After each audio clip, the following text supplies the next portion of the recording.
Good evening. Welcome back to the Washington Outsider Report on the Coalition Radio.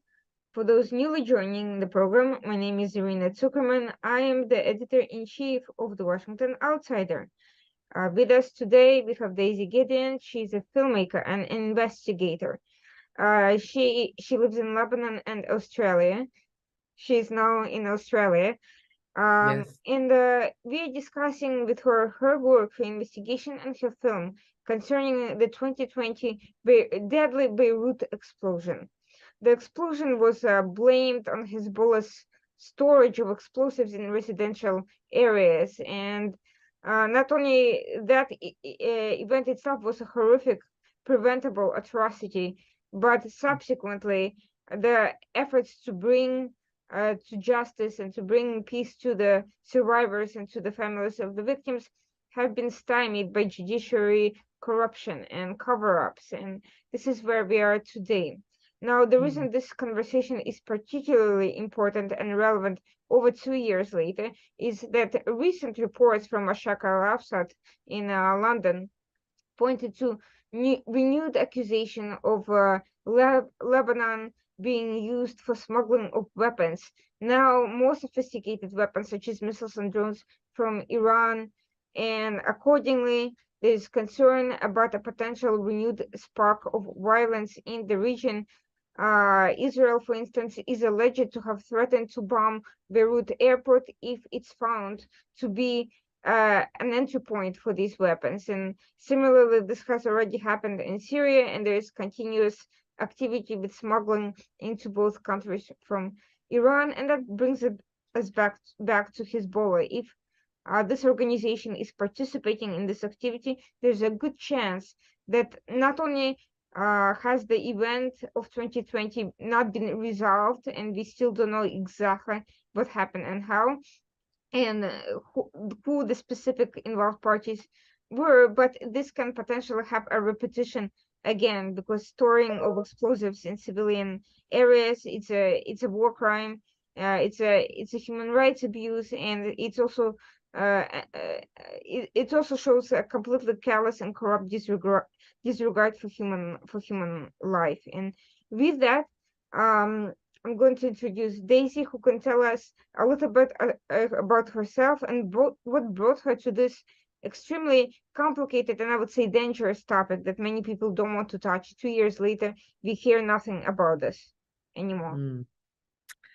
How are you? Good evening to you and your guests in across the world. I'm in Sydney, Australia, as you mentioned, and it's just broke morning, so we're having a completely different time zone to you guys. But thank you for that lovely introduction, and really fascinating that you've got such a broad understanding and a deep understanding of the issues related to this incident. And it's really important that people understand. And this is my field of expertise, and my passion is I hope that with the work I do, I'm able to educate and enlighten with facts and with truth, not to push an agenda, but to really give people around the world the relevant information to be able to take decisions for themselves.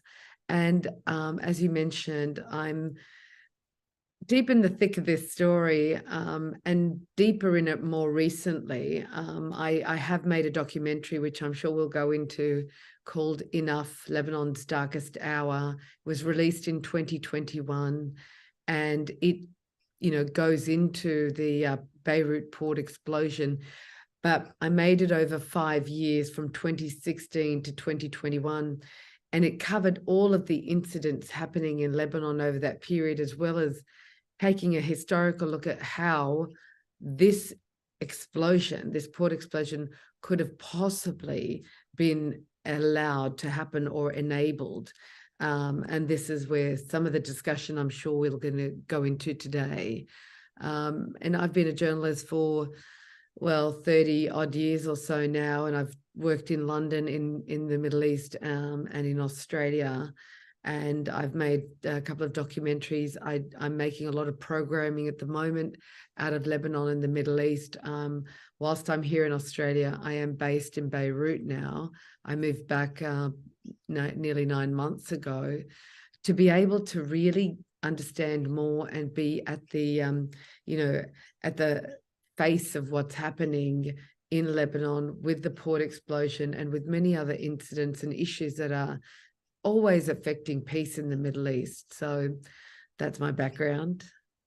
Happy to go into anything further. How did you decide to focus on these topics specifically? What inspired your interest and concern? It actually wasn't really a choice. It was an evolution of events. I was following a story, and as a documentary maker, you really have an idea for what's going on, and you're pursuing a story. But when you're making the documentary, natural events almost take over the story. And sadly, as I mentioned, when I started in 2016, 2017, my first shoot in Lebanon was in 2017.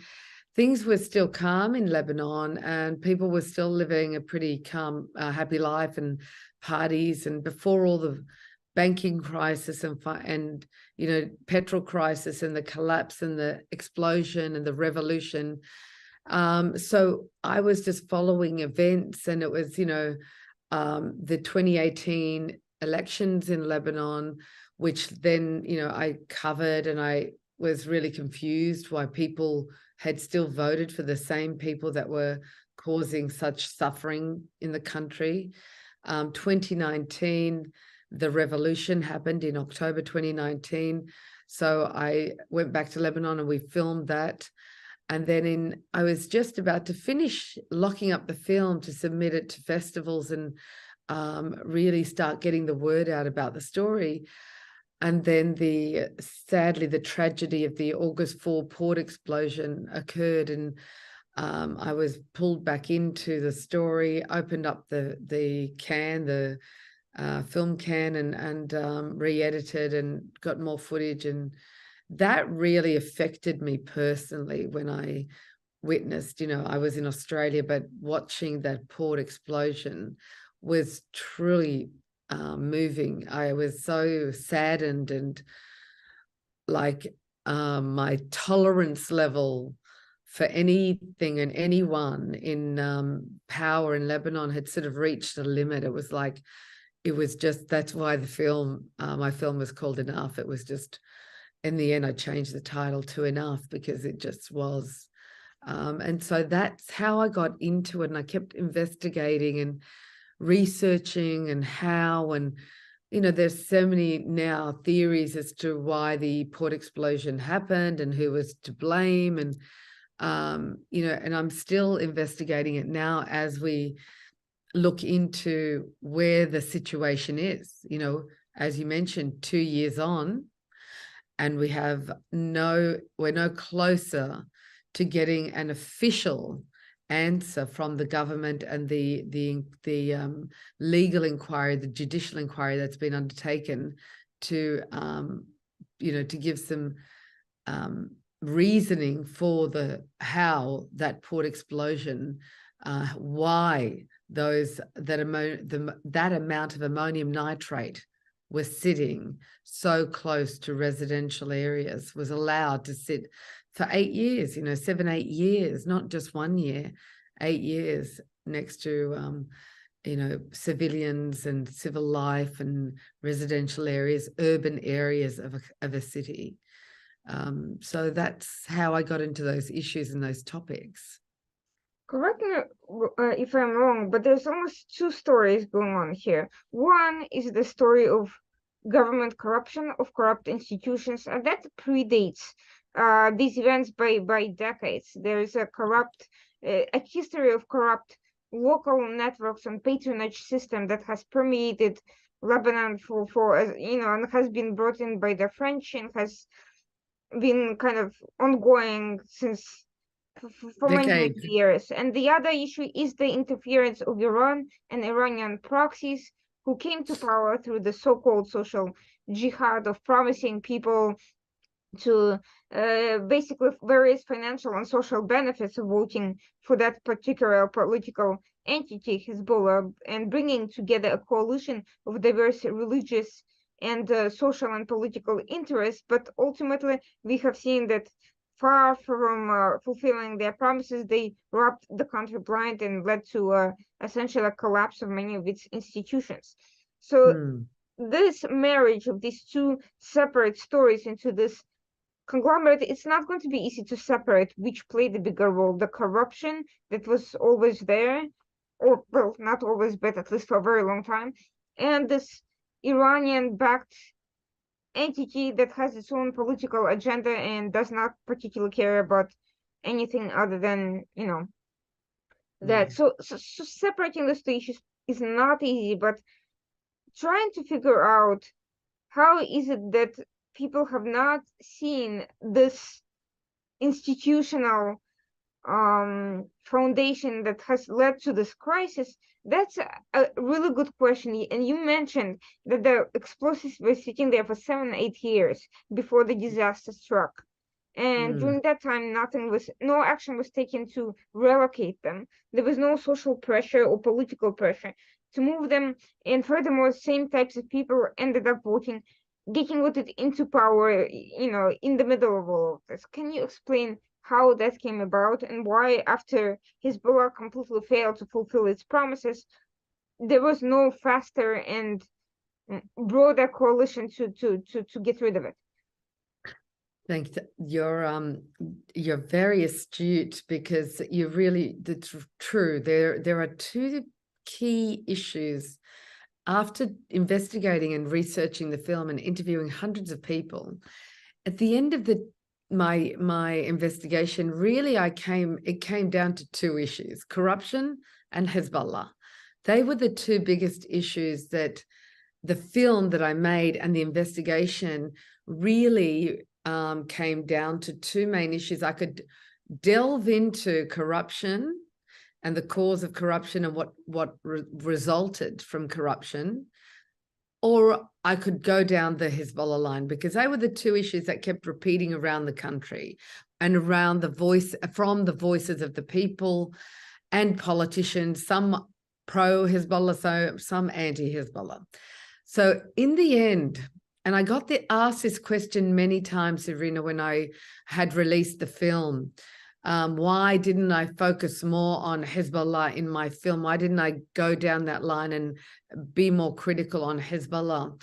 And it wasn't for any other reason than what I was trying to do was understand what the common reason everyone, every side of politics, every human being that I interviewed, whether it was in Lebanon, in Britain, in Europe, in America, in Australia, all talked about and all gave me, explained as the cause of why Lebanon is where it is today, why the demise of this beautiful pearl of the Middle East, a beautiful tiny little oasis, along the Mediterranean that once was the Paris of the Middle East. And after analyzing the information very carefully, everyone agreed that corruption was killing the country. Corruption was a major problem. But not everyone agreed that Hezbollah was a problem.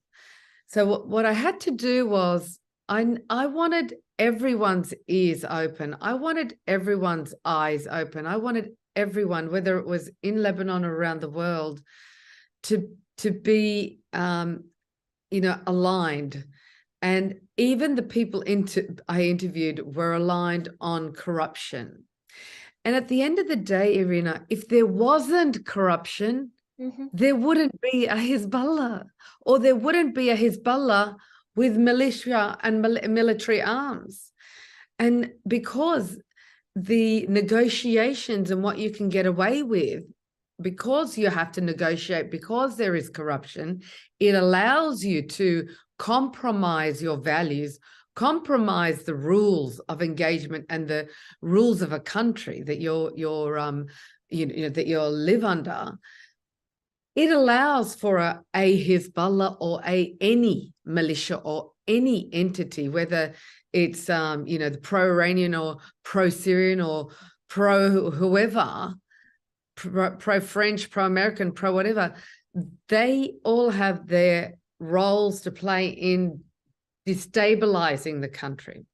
So that's the reason why corruption became the focus. And it was, and it still is to today, because you can't institute values and rules and force Hezbollah to hand in their arms, which they should have handed over, like every militia was required to do after the end of the civil war in 1990. The terms of agreement of the Taif Agreement, which was the agreement that ended the war in Lebanon, was that every single militia would hand over their arms and they would come under the umbrella of the Lebanese army, and the Lebanese army would be the only entity responsible for maintaining the security of the country.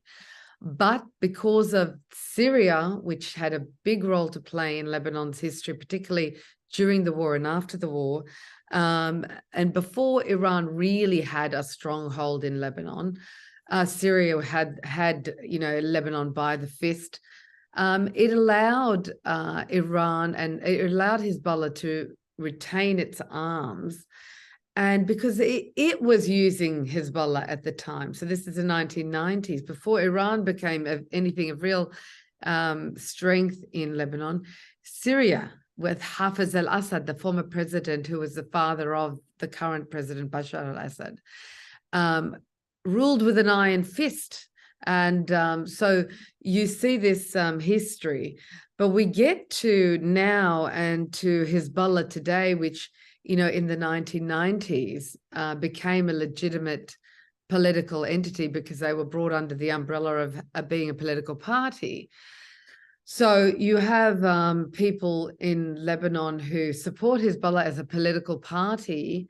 And you mentioned they did come under this social justice and social benefit.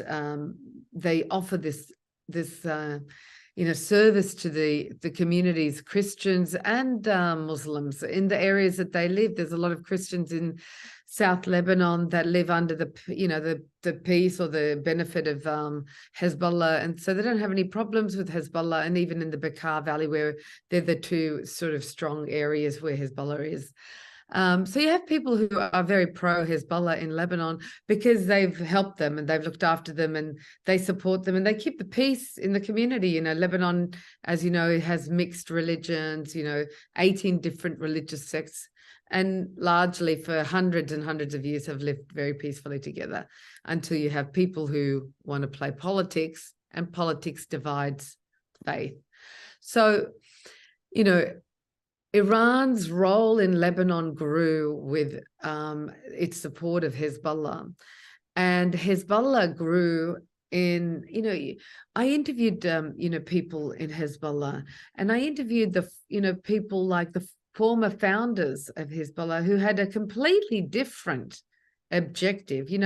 They wanted to protect the Lebanese border. They wanted, it was when Israel was occupying southern Lebanon until 2000. So there's a long history of occupation, and for many of the Lebanese in South Lebanon, they're very happy with Israel there. I'm not promoting or denigrating, but in reality the Lebanese lived very peacefully because the Israeli troops did protect them. But you had a foreign entity in your country which was disruptive to the proper governance and peace of a nation. So you have people who are very compassionate and sympathetic with Israel across Lebanon. There's a lot of we still have a Jewish community in Beirut. We have a temple in Beirut too. There's we had for thousands of years a lot of Jewish people in Lebanon, and to this day, being the attitude of the Lebanese towards Jewish is very understanding, very compassionate, because Lebanese people put faith above everything. If you believe in God, then you are one of them. It's faith, determines, because they're very faithful people. They really have this strong connection with God. So it doesn't matter. That's why they live together for so long, whether you're, Jewish, Sunni, Shia, Alawite, Maronite, Catholic, all of these, they are people that love people who believe in God. So this is the basis of that ability to coexist. But anyway, getting back to Hezbollah and Iran, you know, it's a relationship now where you have a master servant relationship, but you know, it's sad because you know I met so many Lebanese people who are pro Hezbollah, and then I met a lot of people who were pro Hezbollah and now are not pro Hezbollah because of the corruption, because of life in Lebanon, because of the disintegration of society, and because of, as you said, many promises, failed promises, and you know, and look at it's going worse and worse. It's not even getting better. So, you know, this is the interesting, complex, you know, situation and reality that exists in Lebanon, and why you have this people who are very connected to their faith and they're very loyal. Loyalty is huge in Lebanon. So once they're committed, especially from the faith basis. So it's hard for people to change their loyalties easily. But I was very surprised earlier this year when I was in Lebanon releasing the film 3 months prior to the elections, 2 months prior to the elections in May 2022. And we traveled around Lebanon, meeting a lot of Shia who were pro-Hezbollah, who were sitting in the room saying, we're not voting for Hezbollah, we're not voting for anyone, they've done nothing. And these are people who are real believers. They're not to the death kind of people, they're not fighters, but they have this commitment of loyalty to their faith. And they believe, you believe your rabbi, you believe your pope, you believe, you have to have that commitment, but they're waking up. And this was the whole purpose of my film, was to show them the facts and to join the dots over many decades to allow people to say, oh my God, now I understand. Because, everywhere in the world, politicians love to confuse us and distract us and so they can do whatever they want to do and do deals. Like corruption is terrible in Lebanon. I think it's worse than anywhere else in the world, honestly. But we have corruption in Australia. We have corruption in America. We have corruption everywhere. But fortunately, it's limited. It's controlled because there are institutes, there are corruption bodies, there are, there's real determination to investigate and eliminate. But in Lebanon, you don't have that judicial system because they own the judicial system. The corrupt leaders are controlling the judicial system. You have very, very good lawyers and judges in Lebanon. But when you have a higher one above you who's corrupt, what do? And people are still trying to enforce the law. And in many areas, that law, the judicial system works effectively, but when it comes close to anything political or anything, to do with a minister that is related to any issues, particularly concerning the port explosion, for instance, then, the powers that be pull the strings with the judges who are higher and they basically cause the case, the file, the investigation to be what you mentioned earlier, to be stymied, to be put on hold, to be prevented from continuing the natural course of justice. So it prevents the natural course of justice. There's something I don't understand about this whole thing. The Yes. impact of the negative publicity at the time was huge. And one would think that, all right, the worst already happened. Yes. Everybody's already blaming Hezbollah for this anyway, and everybody basically, they don't know the details of how it happened, but they know what happened. So that's the worst part. Yes. What is it that is specifically of concern to all who are involved in this cover-up. What are they so afraid of now, given that this big bad thing already happened and far worse things were happening with the with the uprisings and with all of this? So what is at the crux that is of such concern that there is a need to continue with the story even 2 years later? So, Irina, this is very important because this is not just a local Lebanese issue now. This is what I've uncovered. And it's just like, I think God wants me to push this investigation further, because I really wasn't trying to understand what happened with the port explosion, because I was making a film about how the hell Lebanon got to this situation. And the port explosion was an outcome. It was a, incident as a result of all of the stuff that happened before. But this year and last year, being in Lebanon, more and more people are coming to me with information and evidence and like stories that are building one after the other that is very compelling, and it makes it very hard for me to not continue to pursue that, which is why now I am looking further into this. It's a very sensitive thing, Irina, because it's not just about Hezbollah leaving ammonium nitrate at the port because it wants to use it to build weapons to use in Syria, because really that's what was happening. Mm-hmm. And Amal, the ally of Hezbollah, which is the leader is Nabi Berri, his party controls the port. So it's the Amal party whose minister is in control of the port and all ports across Lebanon. It's the way it's been divided, and since that date in 2013. So they're in collusion, and there's this,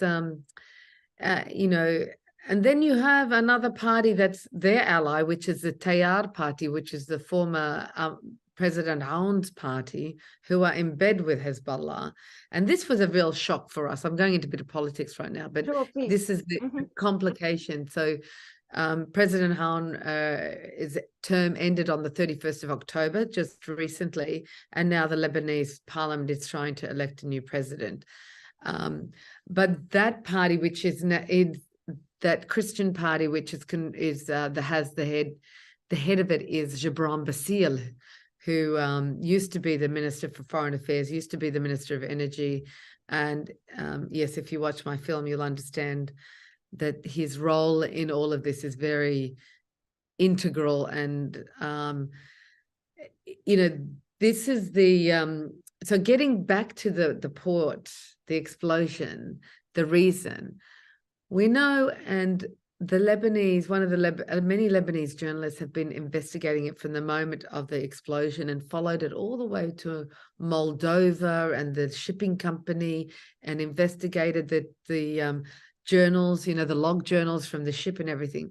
And ultimately what's coming out is that the ship was coming to Lebanon, never going to Africa. Apparently it was on its way to Africa, but was never going to go to Africa. Mm-hmm. It was going to stop in Beirut. It was going to have problems, and they were going to have to offload the ammonium nitrate into Beirut port. So this was all planned, and the ammonium nitrate was supposed to be in the port, and it was supposed to be used, maybe not stay there as long as it did, but they were shipping small amounts of it and making weapons and using it in the war in Syria against the Syrian civilians who were fighting for independence against Bashar al-Assad's regime.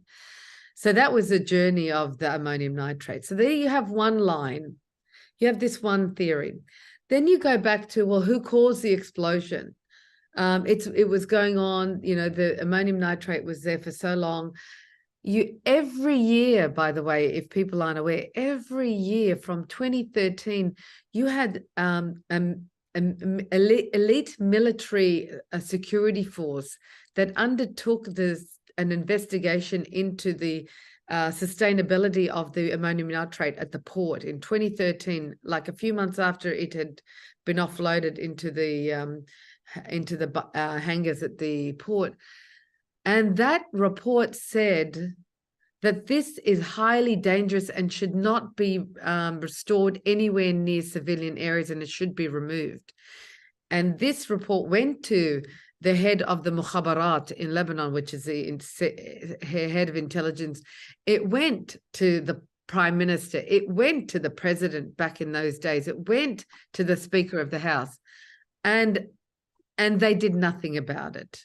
And every single year, twice a year, the head of security at the port, or the Port Authority security, would send a letter. Then the highest national supreme body would send the letter to these authorities, the people in power, from the head of the internal security to the prime minister, to the president, to the speaker of the house, and I'm sure a few more people, but key people all were aware from 2013 that this material needed to be removed.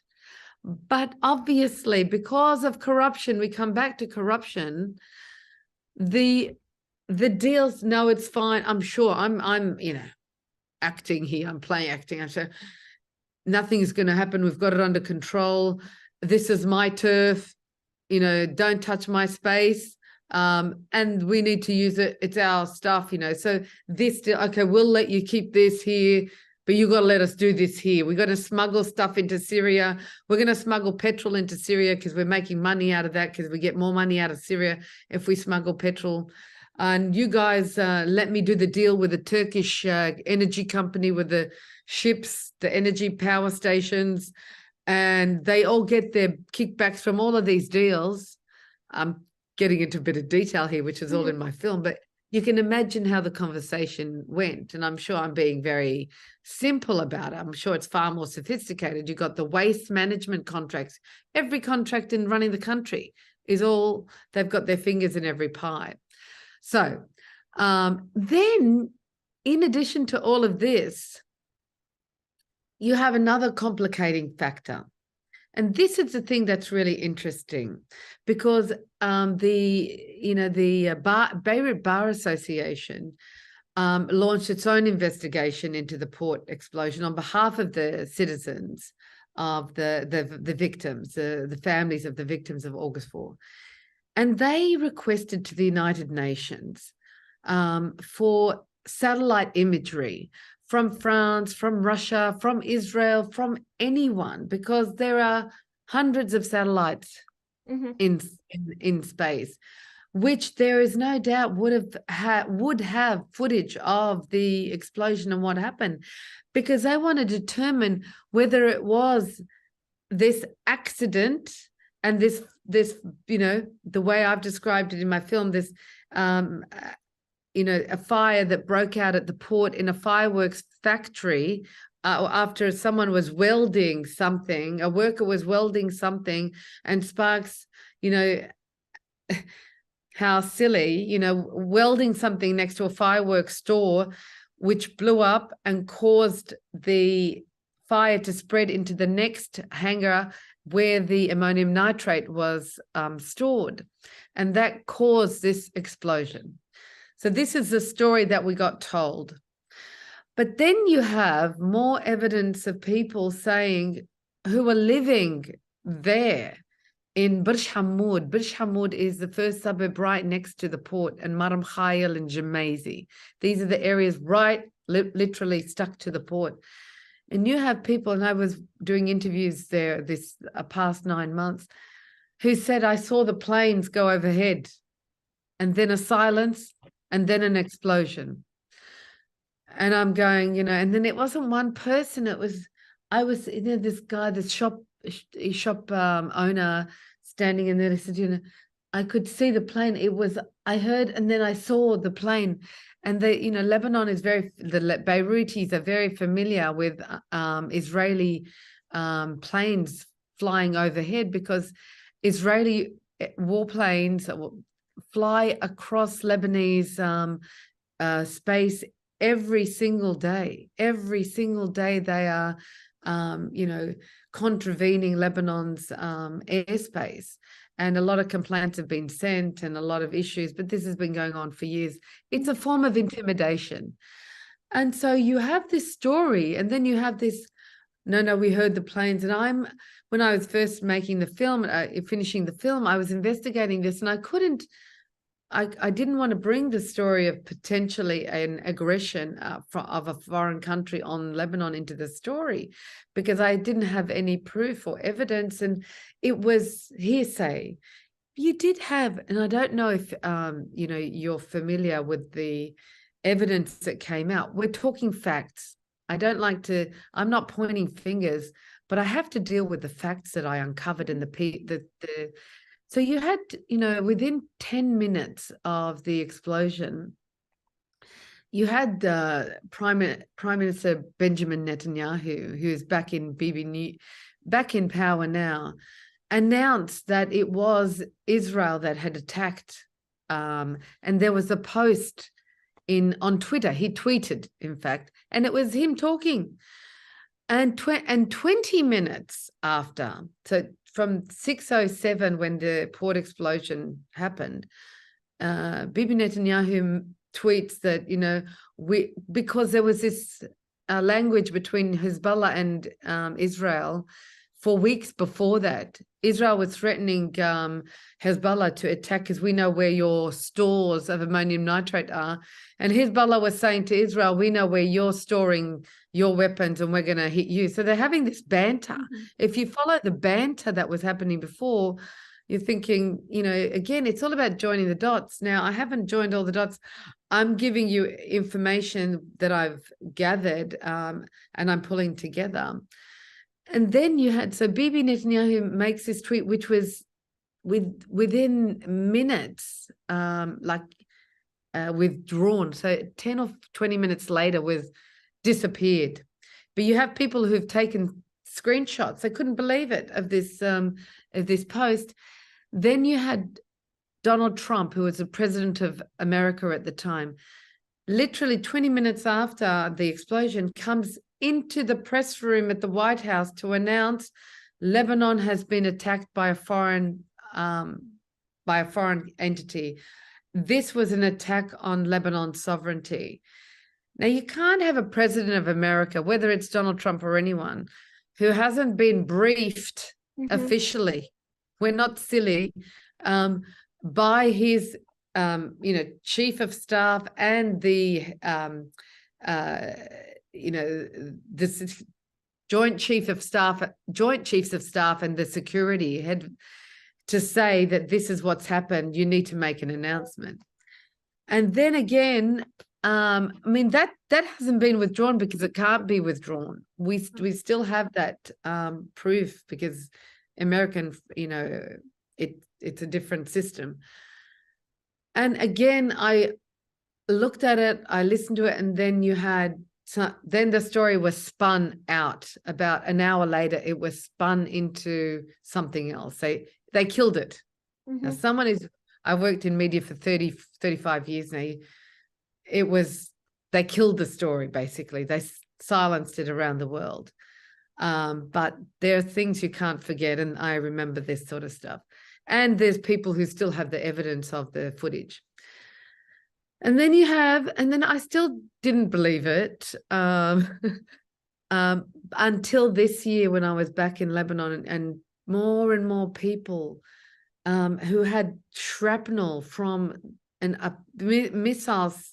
People went to the port to help their loved ones, and people were shocked, and they picked up things. So, you know, so then this is a complication, because then you have, if it's a foreign attack, and why aren't, you know, they giving you the satellite imagery? I mean, why isn't Russia? Why isn't France? Why isn't America? Why isn't whoever giving and even responding to the requests for satellite imagery?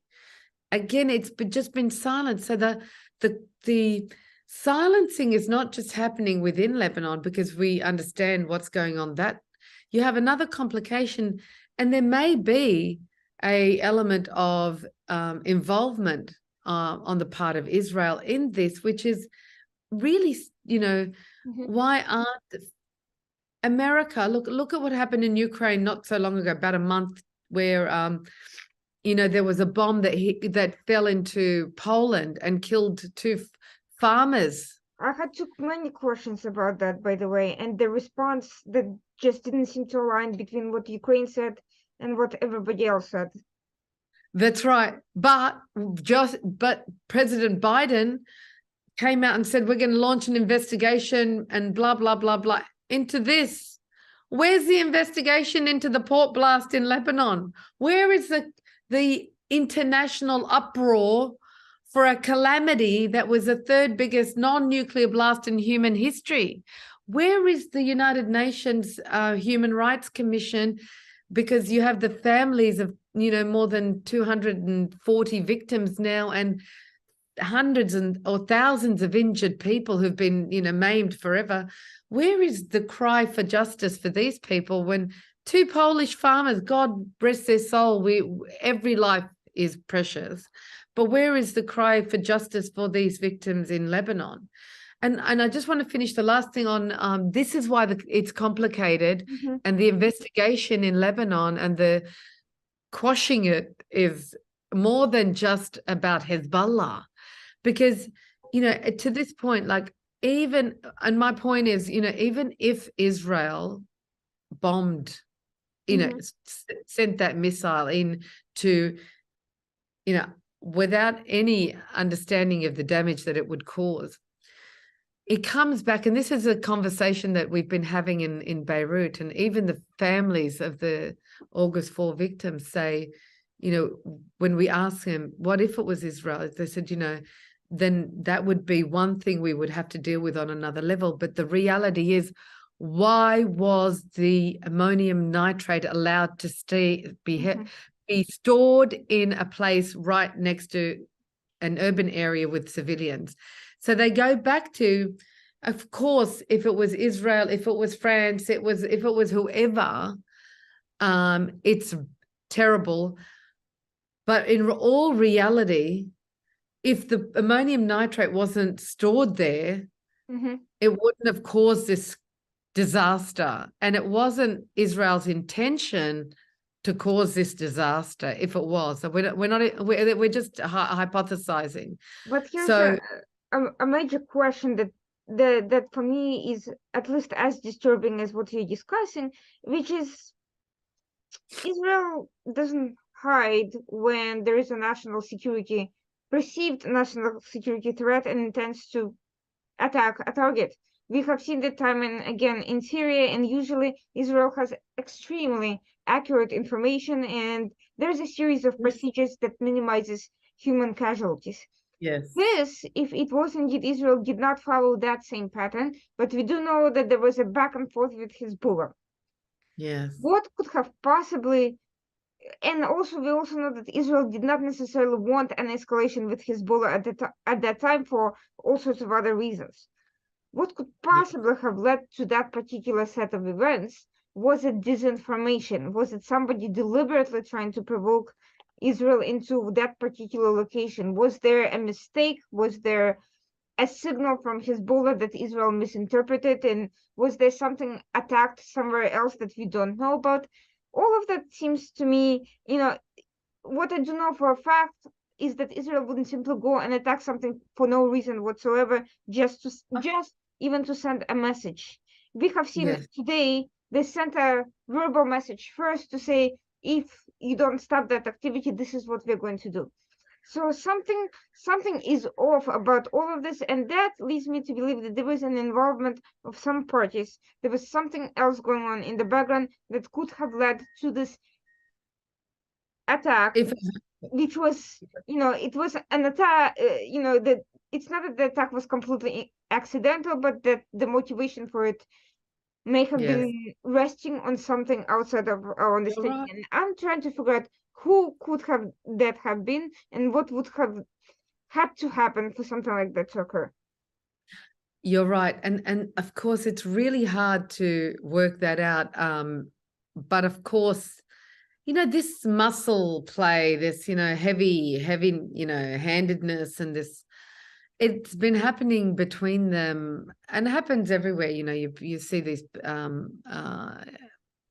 shuffling of power. No, I'm stronger than you, and you can't threaten me. And it's just the way they play with each other. And they, in all honesty, Irina, we can't be naive to think the Israeli regime, or part of the Israeli regime, the military arm, isn't in bed with Hezbollah. They work together and they work against each other. It's a game. This is a game between them. In everything, in all of my years of study and investigation, I 100% believe they don't love each other. There's no chance they love each other, but they do these things, and sometimes it gets out of hand, but they need each other.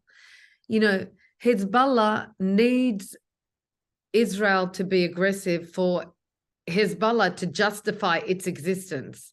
Because if Israel said, okay, we're peaceful, we want peace with Lebanon, we're not going to aggress Lebanon anymore, Hezbollah has no reason to exist whatsoever, and the Lebanese army would be at peace. The only reason Hezbollah says it exists is to protect the borders of Lebanon from Israel. Well, so they need to have this banter with each other to justify. And again, another reason is they need to raise money and prove to their followers, use the propaganda.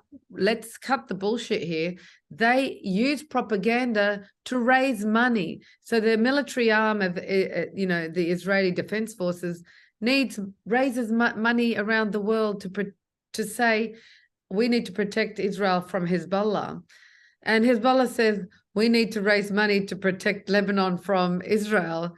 This is all the propaganda. But from the military perspective, Hezbollah is a real threat in that they do have a significant storage of missiles. Now, whether they want to start a war with Israel is another question. Probably not anytime soon for all sorts of reasons.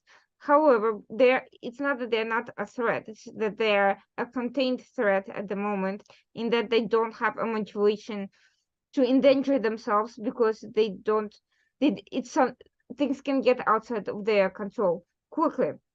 So it's not like they're, suddenly going to go, if Israel stops considering them as a danger, they'll just disappear. They have the capabilities, they have the motive, but they're also rational actors who are not going to necessarily do stupid things that will cost them more than what they get out of it. Yeah. Irina, do you think in all reality, Israel couldn't wipe the floor with Hezbollah? With Hezbollah political apparatus, absolutely. The question is where they're actually storing the missiles, and how, and what would be the human cost of that war. Would it be worth, basically, 100%. Yes, could they hit enough human civilians on the Israeli side before they are wiped out? That's the real calculation. It's not that they can't. I mean, look, US has nuclear weapons. We're not going to use nuclear weapons just because we have them every time we have some sort of a military operation. Ditto for everybody else, and that includes even Russia. So for all the banter there, I never believed that Russia would use them for precisely that reason.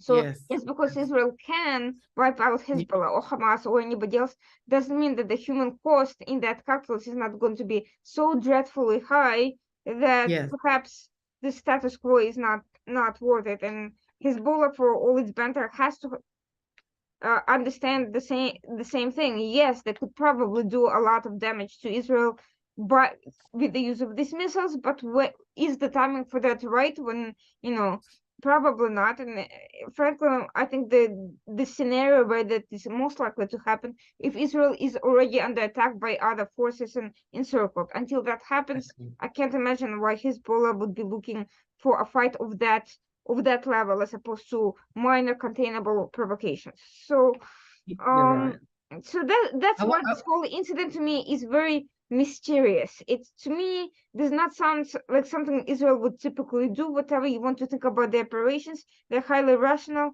they're highly trained to avoid accidental damage, because it's, first of all, it doesn't Mm. help anything. It doesn't help them achieve their goals, either military, political, or any other ones. So for Yeah. that, the source of the question here, what could have possibly led to that? Yes, you could say, Motivated. oh, it got out of control, they were bantering. But again, the Israel has highly sophisticated intelligence capabilities, and they could probably very easily see whether there was not a real threat from Hezbollah, whether Hezbollah was in fact planning some sort of attack or not. So Mm. if there was a third party, I believe there may have been a deliberate disinformation effort by somebody to maybe not by the Hezbollah itself, but by some affiliated actor, maybe even some rival faction within Hezbollah, to cause problems for Hezbollah with Israel. I don't know. But it sounds to me Mm. like there was something political going on behind the scenes that led to 100%. this calamity, and that has, you know, and think about it this way: there was no political response afterwards. If Israel did that deliberately, then why wouldn't Hezbollah issue statements, basically at least threatening some sort of a response? That to Mm. me is actually very questionable. Let's say they don't want to engage. I understand that completely. Why would they not use the occasion for propaganda? That to me also seems like there was some sort of a mistake that has led to this occasion. We actually went down that line and said, well, if it was Israel, why isn't the Lebanese government, announcing it to the world? Or why isn't Hezbollah saying we've been attacked by Israel? And the reason is because Hezbollah shouldn't have been storing the ammonium nitrate at the port. The Lebanese government should have removed it because they had all of that. It doesn't serve anyone's interest, and so they all agreed to keep it undercover.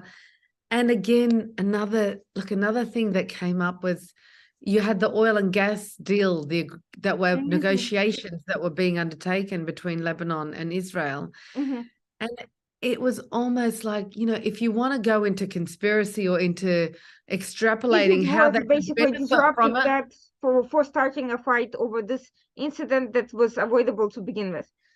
I know, and that's right. And then you've got, okay, I'm going to negotiate stronger because I've got this, or give me this.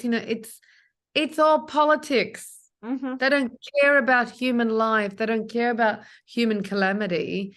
When you get to this level of politics, power, money, greed, influence, humanity gets washed down the river, gets thrown under the bus, as you say, and human life becomes, meaningless, except if you're Israeli or you're American, because there's no way the Israeli government and Israeli people or the American government or American people would allow one life to be lost without demanding justice for them. And I honor that. I honor that because every single life is precious, and injustice against one life is an injustice against all lives, all people. So, but anyway, there's a lot of theories out there. There's a lot of pieces you have to put together to really try and get an answer, because no one's ever going to tell you the truth, Right. But let's assume that, okay, the foreign angle, Israel somehow got goaded into doing that, then decided that it's not, okay, we did what we did. There was obviously human, impact. Maybe they were trying to prevent it. Who knows what happened? That's unknowable. In terms of domestic impact, however, that is something that is unknowable. Yes. What has happened since then? For one thing, I don't believe that was the only storage unit. That was just the only storage unit that got attacked or blown up or somehow exploded. But surely there were probably other arsenals in the nearby. Have they ever been removed since that happened from the immediate vicinity to civilian populations? That ammonium nitrate, you mean? Yes. Has it been? Has the remainder or other storage units that must have been located also in the areas, have they ever been relocated since the explosion? Well, look, in the only facts that we have is that it was only stored at the port. because it's not something you can move easily either. Mm-hmm. But they definitely, and we have, people who worked at the port used to, this is part of the evidence that was coming out in the investigation, but has now been silenced, is that there were people, and even it came out on TV in Lebanon on some of the talk shows with Marcel Ghanem, who's one of the biggest, probably the biggest talk show host in Lebanon, where he had a person who was working at the port, a port worker, civilian worker, who saw trucks coming in, loading things up, and then, suspiciously moving on. So they were taking some ammonium nitrate, slowly using it. And this is what I was saying, to build weapons. But so maybe, but only a little bit of it was moved. So according to the logs, like 3,000 tons or 3,200 tons of ammonium nitrate arrived on the ship. At the end, they were saying there was 2,700 ton that was left. So 300 to 500 ton had disappeared. But in 8 years, it's, evident that it would have been moved to be used to make weapons. Sure. I don't know. I have no evidence or no proof that it's being stored somewhere else. But if it was being stored, I reckon it's going to be stored in the Bekaa, nowhere near human, civilian.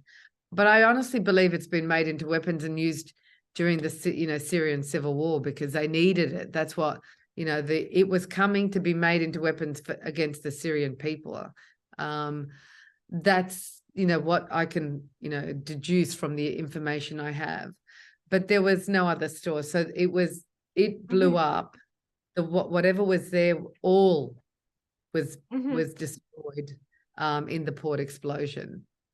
Now the question arises, has there been an effort to replace that ammonium nitrate? Because it's a huge loss if you are storing your explosives and you need them to use for weapons somewhere else, and that's the whole purpose of them, and then it all gets, destroyed. Are you going to try to replace it? Interesting question. And look, I can't, factually say anything other than there's been a lot of eyes on Lebanon since the port explosion. There's been a lot more security, especially after the seriousness of the impact and the number of people who are focusing on what's going on.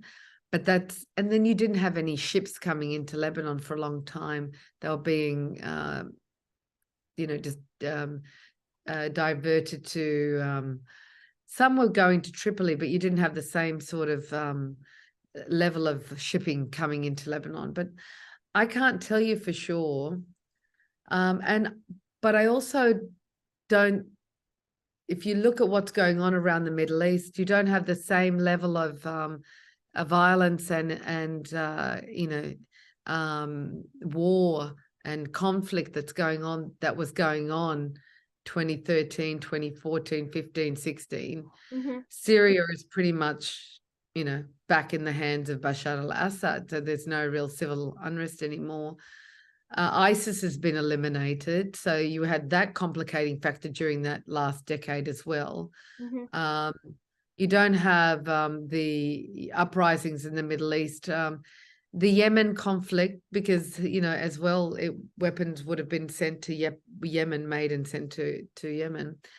So I'm just doing a general assessment. And the only places that it could come from is, where it was, from Iran. But Iran's got its own crisis at the moment. And, I'm so proud of the Iranian people, so proud of the defiance this time, the men standing with the women, because before, whatever the women did, the men were too scared, I think even more scared than the women.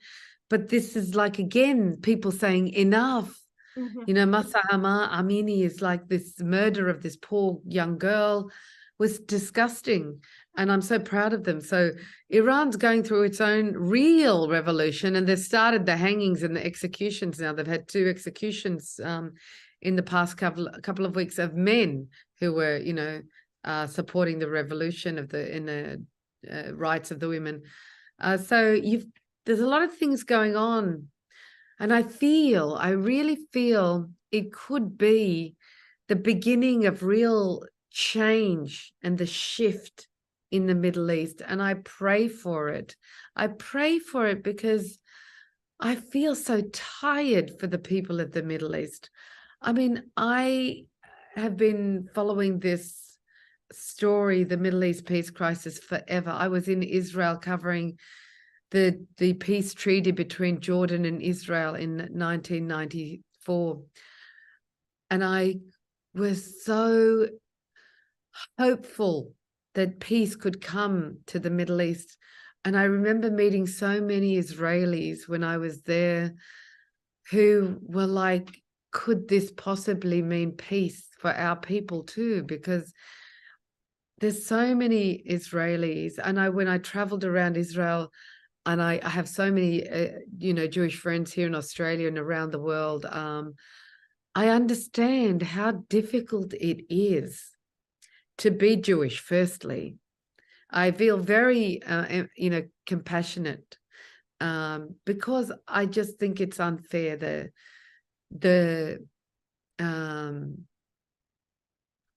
this attitude towards Jewish people that is historic forever. And it's wrong, the way people have, not everyone, but, you know, it's wrong that people have this immediate perception of Jewish people. And this needs to be dealt with on a conscious level globally, because you're a persecuted race, and it's wrong. It's wrong for any race to have this, you know, just this attitude. It's an attitude of, for me, anyone, it's not just because it's Jewish people. I don't feel this right. It's right for any race, for any person.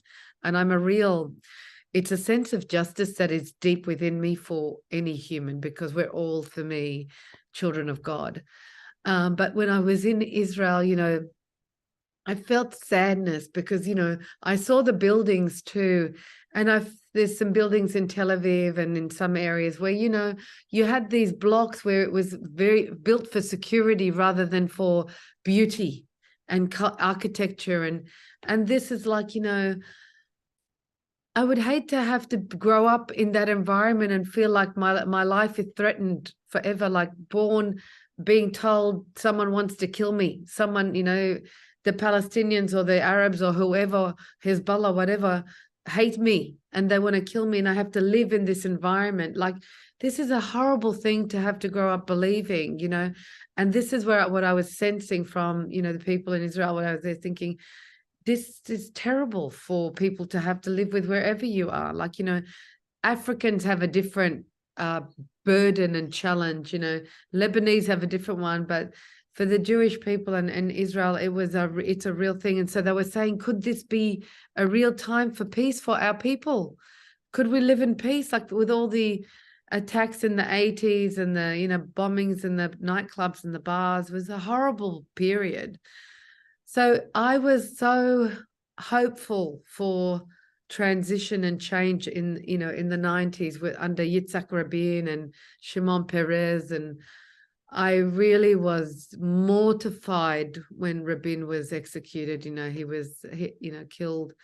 I was mortified because, you know, studying Rabin and his history and how his rise to power over years, he was, you know, a real fighter for Israel, and he came through the I forgot the gang. Oh, it's missed my mind. It's with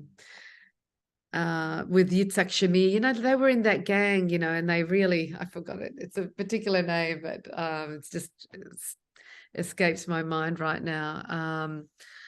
And they believed that they had to fight for Israel's independence during those the 50s, 60s, 70s. But then he had an awakening, and then he saw for his people, we need to have peace for my people. And he had this shift. Anyway, it's sad because this is where reality is in the Middle East. And all I want is for the people of the Middle East we're all cousins, right? We're all from the same roots. We couldn't be closer in our customs and traditions, to just chill and love each other. And like, really, I mean, I say that like a hippie, but it's not. It's like, really look at your brother, look at your sister. They are the mirror of you. And we have to stop this feeling of hatred or feeling of fear. It actually comes from fear. Everything comes from fear. Hatred comes from fear. And if we didn't fear one another, or people didn't fear one another, they would have compassion and their hearts would be more open to one another. Yeah, that's sorry, I went on my tangent, but that's where I sit, as a human being. That's my belief and truth. And for me, looking at the events in Lebanon, what saddens me also is Lebanon also had its moment. There was this moment when people from every background were out on the streets. They wanted this whole gang of corrupt cronies at the top, all of them, Hezbollah, not Hezbollah, everybody, they wanted out. They wanted a change. They wanted a better future. They were tired. They were starving. All of a sudden, I'm hearing, oh, well, there's nothing going on. And how could it be? The economy has collapsed. You've had all these major issues. You've had people who were out on the street protesting because they got nothing to eat. What is actually going on? Where is Lebanon today? We understand that there's the cover-up. They want to, avoid responsibility for all the different interests implicating in what happened. But there's got to be more to that picture, because even one horrible incident is, it means that there's a lot more going on with all these dirty dealings and corruption. So where are the people today? What is the situation? Where is it economically?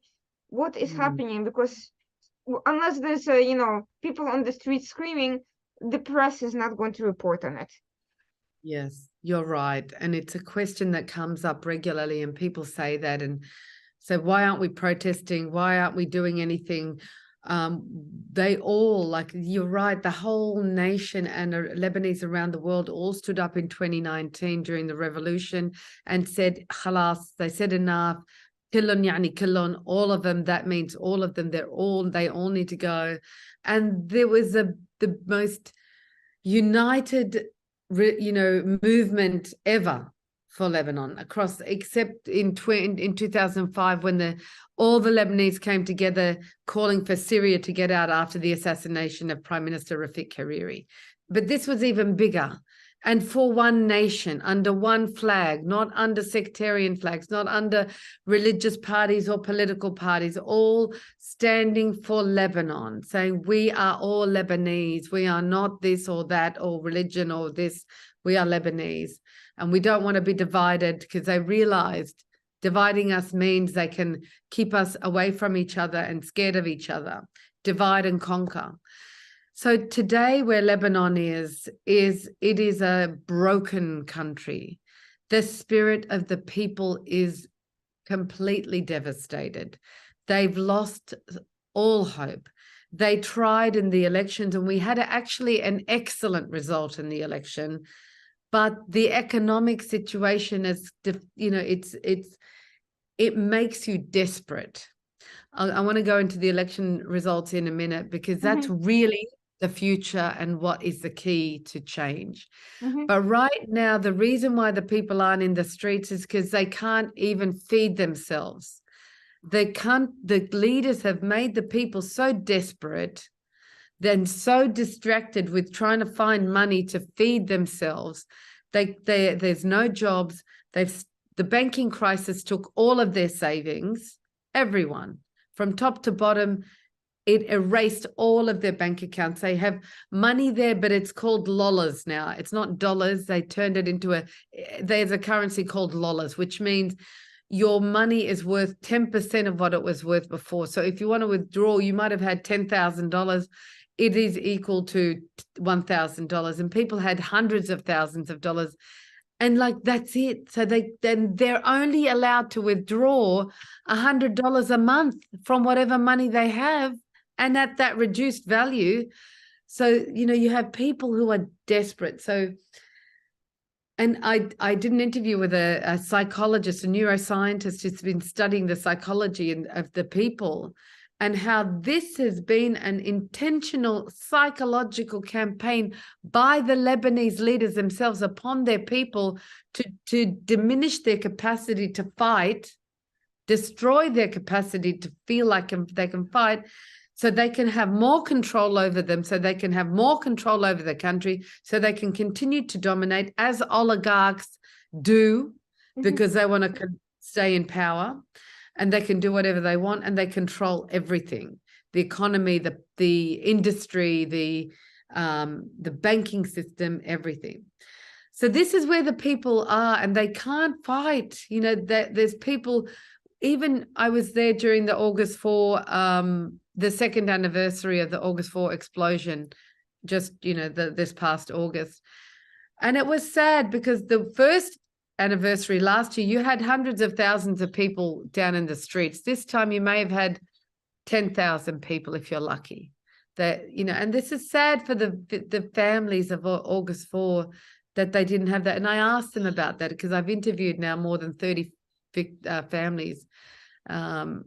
And they say it's sad. Where are the people standing with us? Because if it was your brother or sister or father or mother, how would you feel? We need the Lebanese standing with us to support us for justice, for the justice for our victims, for our families. But they're just tired, and they don't have money to pay for petrol to get down to protest.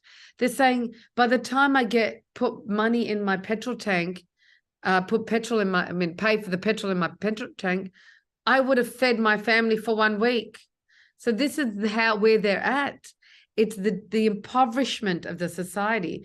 The World Bank put the poverty at around 82% of the people are living below the poverty line. And how are they living? So I was telling my family, and I'm telling friends here, and I'm being back in Australia, just updating them. I returned to Lebanon on the 20th of January, and I'm telling them this: well, how do they live?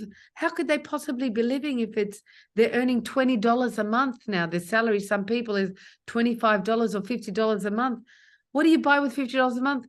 My own electricity bill in Lebanon, I have to pay for a generator, cost me $180 a month. And I hardly have any electricity for that $180. Like, if I want to put my hot water on, I have to turn off my fridge and my washing machine. If I want to put my hairdryer on, I've got to turn, and I'm paying $180 for this. I can only put lights on in certain rooms. And so $50 a month, it doesn't feed you. So these people have to beg, borrow. They work 3 jobs. They're living together as families now. So they have to move in with each other. So they have 4 people in one family working so they can pull their money together. They don't buy meat. They haven't eaten meat for 1 year or something. It's heartbreaking to see it. And yet you see the Lebanese, they still have a smile on their face because they just want to live. But they will make their way. I met many people in the Bekaa, in the south, because I travel all the time. I keep traveling around, and I like to sit with the people, the real people. I go to Parliament, I interview politicians, I interview experts. And then I go to the people, and I hear the people. I go to Tripoli, the worst, most impoverished city in Lebanon, on the streets, and I listen to their stories. And this is what I try to come back to the politicians, what I try to come back and tell stories around the world. I feel my role is to keep telling the true stories about the reality. And the only way I can do that is to keep going around. So this is why they're not in the streets, Irina. They are exhausted. They can't buy medicine, their Panadol. They're dying from diabetes because they can't pay for the medicine to get the insulin or the Diabex to have. There's no medication for the cancer patients because they can't afford it. They're deteriorating. They're a dying nation. It's so sad. Basically you see a flower wilting. It's drying. And if it wasn't for the generosity of the diaspora and NGOs and stuff, the country would have been in complete chaos. And it's getting there, but this is why you don't blame them. And this is why I'm there delivering stories and telling the world. But, you know, you can't ever give up on Lebanon. They're a defiant people. You know, it's I think part of the world that we come from, the Levant area. It's biblical land. It's the land that people have had to fight for survival since the beginning of time. You know, your people and a lot of people in this region have fought to survive forever. But we will. So let me get to the good point. Let's not live on a negative point. And this is the thing that I am working for. So my film was all about how we get out of this situation. And the way we get out of this situation, the way any human being in any society and any people around the world get out of it, is to do it humanely, peacefully, and democratically. You have to evolve as people. And the way you do that is to vote. If you have the right to vote. So Lebanon is a democratic country. Everyone is entitled to vote, but it's voluntary, not like Australia. It's mandatory to vote in Australia. I wish the whole world was mandatory voting, because then people would get engaged more. So the way to change for Lebanon, and this was critical in my film, was to go and vote. And they had the chance in 2022. 2018, I was there and I was saying, go and vote, and they didn't vote. It was a week before, and I'm saying, go and vote, and they didn't vote. They were apathetic. And then we saw the results of that. 2022, they were in the middle of crisis, the economic crisis, the banking crisis, the food crisis, and the explosion. And my film had come out. It would won an award in Cannes. It's won 25 awards around the world. We did big promotion across Lebanon, huge solidarity campaign across the world to tell people to vote in the diaspora as well. And people did go out and vote. It made people change their minds, but still not enough people voted, because as we would have loved. But it was, what happened was, so in 2018, 49.7% of the population voted, or the eligible voters voted, and 50.5% didn't vote. This time around, we almost had identical numbers. 49% voted, 49.6% voted, the rest didn't vote. But the reasoning was a bit different. But what was interesting is that out of the 1.8 million people that voted in these elections, including 140,000 in the diaspora, was where the votes went. So the party, out of the 1.8 million, the party that had the largest number, the biggest number of votes, was Hezbollah. But they only got 330,000 votes. They were down, 10, 15% or more on the previous elections. And every other political party, traditional one, all went down. Their numbers of votes went down, everyone. And they lost the number of seats that they normally held in parliament. What happened was that 500,000 people, on more than 500,000 out of the 1.8 million, voted for someone who stood for change. They voted for change. And this was historic. This was incredible, because in the 2018 election, you maybe had 4,000, 5,000, 6,000 people that voted for change. So you had this huge shift and awakening and awareness. So it happened, and it's happening. The reason why we didn't see that translate into seats in parliament, we had only 13 change MPs elected into government this election. But compared to 2018, you had one. So we went from one change MP, Paula Yakubian, in 2018 to 13 change MPs. So people who stood for change against all of the traditional parties, against corruption. the reason the 500 odd thousand votes didn't translate into more seats in parliament was because these people were individuals. They weren't a party. So their votes couldn't be collated like a party. They didn't maximize, and the proportional representation voting system in Lebanon, they didn't reach the quota to qualify to the next round of, and to combine their votes. So it's a shame they weren't more organized. But I say to everyone, but, we had from October 2019, when the people finally woke up and the revolution happened, to the time of the election was only 1.5 years. So you only had 1.5 years, and you had COVID in the middle of it, for these people to get politically ready for the elections. And then you had fear that if they announced too early that they were running, they might be assassinated, because, these political parties take out real threats. So you had all of these elements. So I said, in all honesty, and you're working against political parties that have been in politics for a long time. They have a political machine that knows what it's doing. So in all honesty, they did very well, but the people did amazingly, and I'm so proud of them.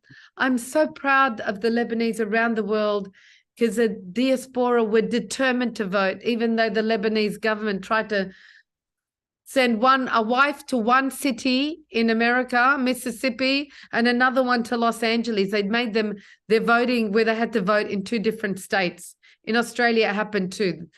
They tried to do whatever they could to disrupt the voters from being able to vote. So I have a lot of hope, and my mission now and the work that I'm doing now, continue to educate, awaken people, make people very clear about how we get change and evolve into people who respect the law, respect ethics, respect values, and only rely on democratic values to achieve anything that we want. Free and fair, use the values of free and fair to achieve our objectives. Become evolved people. And because then people around the world will respect us and will help us. If we are willing to be judged by law and by values and ethics, then people will know who we are and will respect us and will be happy to sit on a table and talk to us and negotiate with us. Whereas if you use the rule of the gun or violence, then people won't want to sit next to you and won't want to talk to you. So this is my mission, and I'm, hoping next year I will continue with working with promoting my film and putting more content out and traveling the world to awaken more people around the world. As I was mentioning in the speech where we met at the World Humanitarian Drive Trilateral Global Summit, Trade for Peace, is to keep talking about this. This is how we achieve it, and talk about 2026 elections and using democracy, using, ethics and values to achieve change, not violence, not aggression, and, being compassionate to each other, whoever we are around the world. God willing, because I really believe 2026, we could have a tremendous result if we, and I'm, helping, bring into the narrative the need for parties that stand for change across all of Lebanon, because parties, can be, you vote together, you work together, you have policies that you agree on, and you work as a bloc in parliament. And that's what we need, to help really make the change in 2026. So a few final short questions. First of all, where can we watch your film? So in Israel, actually, it's on a couple of documentary platforms on TV or on I've had lots of amazing letters and emails from Israeli people who've seen the film and were very heartwarming, and it was so nice to, because there's a lot of people had to leave Lebanon who lived in Lebanon. A lot of Jewish people left, and so they had this very strong connection. And the only other place at the moment is, I believe it's on iTunes. One of the distributors has it up on iTunes. It might be the Arabic version with English subtitles. I'm in the middle of updating the film at the moment. I'm in the editing process at the moment because I undertook interviews with the new Change MPs at One Office because I wanted to add this to the end of my film, because I thought before I continue my world tour, people are going to say what happened in the election. I want to show them what happened. I want to show them the results. I want them to visualize it, not just talk about it, and say, we did amazingly. We started and we can do more, because that will encourage people around the world, not just Lebanese people. It will encourage people all over the world to see if they can do it. Maybe our people can do it too for our country. So I'm doing that at the moment. And then I'll be continuing the tour. Hopefully in March, April, I'll be taking it around the world. We're talking to a distributor in America to screen it in cinemas across there. But it should be, look, I ask people to follow me on Instagram or Facebook or LinkedIn or Twitter. On Instagram, I put all of my notifications on what's happening and what the next steps are. And so they'll know what's happening. And if they like to know what's going on in Lebanon, if they like to know news about the region, because this is what I'm doing on my social media, my YouTube channel. I just released a new a program called Real Talk last Monday. I'll be releasing another show. It's on my YouTube channel called Disclosure. This might be very interesting for people to watch in February, and I'll let you know about it. It's the long interviews with full-on profile interviews with political people in Lebanon. So to get to know who they are, because I think it's important that people around the world get to know who they are. And I don't do it to promote them. I'm doing it to get to know them. Like I will ask them, like you do in other countries. They don't do that in Lebanon. There's profile interviews where you dig into who they are, where do they come from, like to understand their nature and character. So that's what's happening. And do you see another film in the future building on some of these continuing investigations and digging into these issues? I definitely do, Irina, and I'm doing it in different ways. So I'm doing probably doing another feature documentary in the next 4 years or so, but I'm already delivering content and making I'm making documentaries at the moment and pushing them out because we're doing them in a faster manner, but they're more less investigative to the extent that I did it in my film, and more real stories. But I am still working on many ideas, particularly the port explosion and helping the victims of the August 4 port blast. But there's definitely people want me to do enough Mark II, version 2, or so I'm constantly updating, and there's no end to this story. And the most important thing is that we continue to feed people factual information and in English, because, not everyone, there's, a small population around the world that can understand Arabic, and you've got to deliver it in a way that the rest of the world can understand what's really going on. And, the news broadcasters, the media, they can't follow the Lebanese story intimately every day because it costs a lot of money for time on, on the media, on TV, radio, whatever. So I understand that working in media myself, but so I'm trying to deliver content that allows them to understand much more deeply, more consistently, the stories that are happening in Lebanon through this platform, my YouTube platform and my social media content. And I will be releasing content on other networks around the world. We're trying to align and do affiliate relationships with networks so it gets out further and more people understand. Well, that's great to hear, and I'm certainly looking forward to watching the whole thing, and I hope that you can bring it to the US very, very soon, I, and I, have a great I premiere and get a lot of attention. Final question: what can we do to help? What can be done to help from the outside? Is there anything that we need or should be doing?